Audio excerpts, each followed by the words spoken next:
న్యాయవాదుల రక్షణ చట్టం వెంటనే అమలు చేయాలని డిమాండ్ చేస్తూ కరీంనగర్ కోర్టు ఆవరణలో న్యాయవాదులు నిరసన వ్యక్తం చేశారు. న్యాయవాదులపై జరుగుతున్న దాడులను అరికట్టాలని డిమాండ్ చేశారు. న్యాయవాదుల ఐక్యత వర్ధిల్లాలని నినాదాలు చేశారు.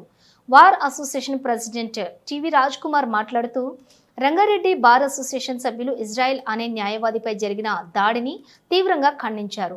ప్రజలకు న్యాయపక్షాన ఉండే న్యాయవాదులపై దాడులు జరగటం సిగ్గుచేటన్నారు. మహేందర్ రెడ్డి మాట్లాడుతూ తెలంగాణలో గత కొన్ని రోజుల నుండి న్యాయవాదులపై దాడులు కొనసాగుతూనే ఉన్నాయన్నారు. న్యాయవాదులకు రక్షణ లేకుంటే తీవ్ర పరిణామాలు జరుగుతాయన్నారు. దాడుతున్న రాష్ట్ర ప్రభుత్వం పట్టించుకోవడం లేదన్నారు. సీఎం రేవంత్ రెడ్డి వెంటనే స్పందించి న్యాయవాదులకు అండగా ఉండాలని పేర్కొన్నారు. ప్రముఖ సీనియర్ న్యాయవాది కొరివి వేణుగోపాల్ మాట్లాడుతూ దాడి జరిగిన ఇజ్రాయెల్ అనే న్యాయవాది కుటుంబ సభ్యులకు ప్రభుత్వం న్యాయం చేయాలని డిమాండ్ చేశారు. న్యాయవాదులపై జరుగుతున్న దాడులపై తగు చర్యలు తీసుకోవాలని, వెంటనే న్యాయవాదుల రక్షణ చట్టాన్ని అమలు చేయాలని డిమాండ్ చేశారు. అంతేకాకుండా న్యాయవాదులకు ఆత్మస్థైర్యం కోసం లైసెన్స్డ్ వెపన్స్ మంజూరు చేయాలని కోరారు. ఈ కార్యక్రమంలో పలువురు న్యాయవాదులు పాల్గొన్నారు.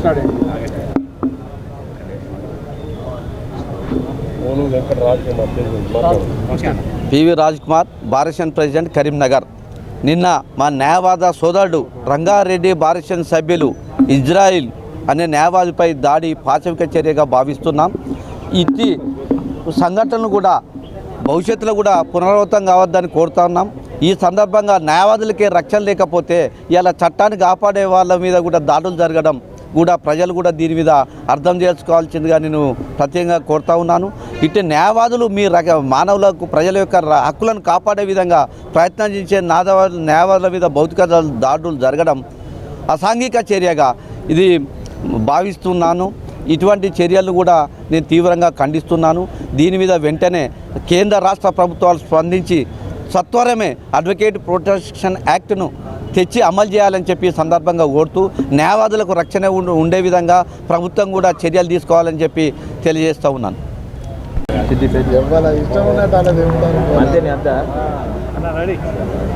తెలంగాణ రాష్ట్రంలో గత కొన్ని సంవత్సరాల నుండి కూడా న్యాయవాదులపై దాడులు, హత్యలు జరుగుతూ ఉన్నాయి. గతంలో టీఆర్ఎస్ ప్రభుత్వం పట్టించుకోలేదు, ఇప్పుడున్న కాంగ్రెస్ ప్రభుత్వం పట్టించుకోవట్లేదు. మేము ఒకటే కోరుకు న్యాయవాదుల చట్టం ఏదైతే ఉందో కావాలని చెప్పేసి మొత్తం తెలంగాణ రాష్ట్ర వ్యాప్తంగా న్యాయవాదులందరూ రోడ్లు ఎక్కుతుంటూ అదేవిధంగా ధర్నాలు చేస్తూ ఉన్నారు, కోర్టు ముందు నిరసన కార్యక్రమాలు చేస్తున్నారు, విధుల బహిష్కరణ చేస్తూ ఉన్నాము. అయినా కూడా ఈ ప్రభుత్వాలకు నిమ్మకు నీరెత్తి వేరేస్తూ ఉన్నాయి. కనీసం ఇంత కూడా పట్టించుకోవట్లేదు. నేను ఒకటి విషయం చెప్పదలుచుకున్నా, ఇవాళ ఓటుకు నోటు కేసు రేవంత్ రెడ్డికి వాదిస్తున్న న్యాయవాది ఒక న్యాయవాది. నేనేమంటున్నా, అదే నాంపల్లి కోర్టులో, ప్రజాపతిల కోర్టులో కూడా ఇవాళ ప్రజాపతిలకు ఎవరైతే ఎంపీలకు, ఎమ్మెల్యేలకు, ఎమ్మెల్సీలకు అదేవిధంగా అందరూ కూడా వాదిస్తున్న ఒక న్యాయవాదులే. అట్లాంటి న్యాయవాదులకు రక్షణ లేకుంటే ఇవాళ ఈ యొక్క ప్రజాపతులు ఎవరైతే ఉన్నారో ఎవరు కూడా కనీసం ఈ విషయంపై ఇంతవరకు కూడా స్పందించలేదు. ఏ పార్టీ సరే ఇంతవరకు కూడా స్పందించలేదు. నేనేమన్నా అంటే ఈ విషయం పైన ఏవైతే పార్టీల అగ్రనేతలు ఎవరైతే ఉన్నారో వాళ్ళందరూ కూడా దీనిపైన స్పందించాలి, దీనిపై ఉవ్వెత్తున ఈ ఉద్యమాన్ని లేవాలని నేను కోరుతా ఉన్నాను. అదేవిధంగా గతంలో కూడా ఈ యొక్క జనగాంలో కానీ, వరంగల్లో కానీ, అనేక ప్రాంతాల్లో, హైదరాబాద్లో కానీ, కుక్కడపల్లి కానీ అనేక ప్రాంతాల్లో అడ్వకేట్లపై దాడులు జరిగినాయి, అదేవిధంగా హత్యలు కూడా జరిగినాయి. కానీ అప్పటి నుంచి ఇప్పుడు కూడా చాలా సందర్భాలు కూడా మేము మీడియాకు చెప్తా ఉన్నాం, నిరసన కార్యక్రమం చేస్తూ ఉన్నాం. అయినా కూడా కనీసము ముఖ్యమంత్రిగా ఈ విషయంపై తెలంగాణ రాష్ట్రంలో ఈ విధంగా న్యాయపై దాడులు జరుగుతూ ఉంటే కనీసం వరకు ఇంతవరకు కూడా మాట్లాడలేదు. నేను ఇప్పటికే ఒక విషయం కోరుతా ఉన్నాను, ఇవాళ మీకు ఏదైతే న్యాయవాదులు మీకు పోరాడుతున్నారు, మీ పక్షాన్ని నిలబడి మీరు నిర్దోషులు అని చెప్పేసి మీ తరపున పోరాడుతున్నారో ఆ న్యాయవాదులు కూడా రిక్వెస్ట్ చేస్తూ ఉన్నాను. ఇవాళ ప్రజాపతులకు మీరు ఏవైతే న్యాయవాదులు ఉన్నారో వాళ్ళందరూ కూడా విడ్రా కావాలని చెప్పి కోరుతా ఉన్నాను. అప్పుడే వీళ్ళకు బుద్ధి జ్ఞానం వస్తుందని చెప్పేసి నేను హెచ్చరిస్తూ ఉన్నాను. అదేవిధంగా ఇవాళ రంగారెడ్డి కోర్టు జరిగిన ఏదైతే ఇజ్రాయెల్ అనే ఒక న్యాయవాది అయితే ఉన్నారో ఆ న్యాయవాది ప్రామిస్ చెప్తున్నా, ఎందుకంటే ఒక వాస్తవమైన ఘటన ఇది. ఎందుకంటే వీళ్ళందరూ కూడా తెలుసుకోవాల్సిన అవసరం ఉంది. ఇవాళ ఒక వాచ్మెన్ కూతురును ఒక దస్తగిరి అనే ఒక నేరస్తుడు అనేక రోజుల నుంచి వెంబడించుకుంటా అతను వేధింపులకు గురి చేస్తుంటే ఆ వ్యక్తిని కేసు పెట్టించి జైలు పంపిన పాపానికి వాళ్ళ ఇజ్రాయెల్ న్యాయవాది వాళ్ళ హత్యకు గురి కాపాడ్డాడు. ఇవాళ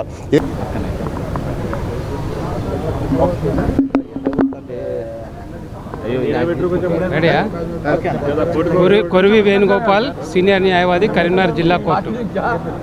ఈ రాష్ట్ర ప్రభుత్వాన్ని నేను ఏం డిమాండ్ చేస్తా ఉన్నానంటే, ఇజ్రాయెల్ న్యాయవాది కుటుంబానికి ముందు న్యాయం చేయాలి. ఇజ్రాయెల్ న్యాయవాదిని ఎవరైతే హత్య చేసిర్రో ఆ యొక్క నేరస్తుని వెంటనే ఫాస్ట్ ట్రాక్ కోర్టు ఏర్పాటు చేసి వెంటనే శిక్ష అమలు చేయాలని చెప్పేసి ఏమాత్రం కూడా తాత్సారం చేయొద్దని చెప్పి ఈ ప్రభుత్వాన్ని నేను డిమాండ్ చేస్తూ ఉన్నాను.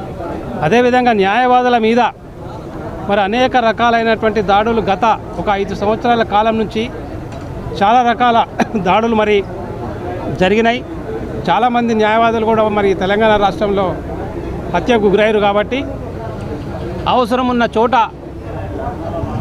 న్యాయవాదుల ప్రొటెక్షన్ యాక్ట్ ప్రభుత్వం తెచ్చేంత వరకు న్యాయవాదులకు అవసరం ఉంటే వాళ్ళ సెల్ఫ్ డిఫెన్స్ కోసం వాళ్ళకు లైసెన్స్డ్ వెపన్స్ కూడా న్యాయవాదులకు ఇవ్వాలని చెప్పి ప్రభుత్వాన్ని డిమాండ్ చేస్తూ నమస్తే.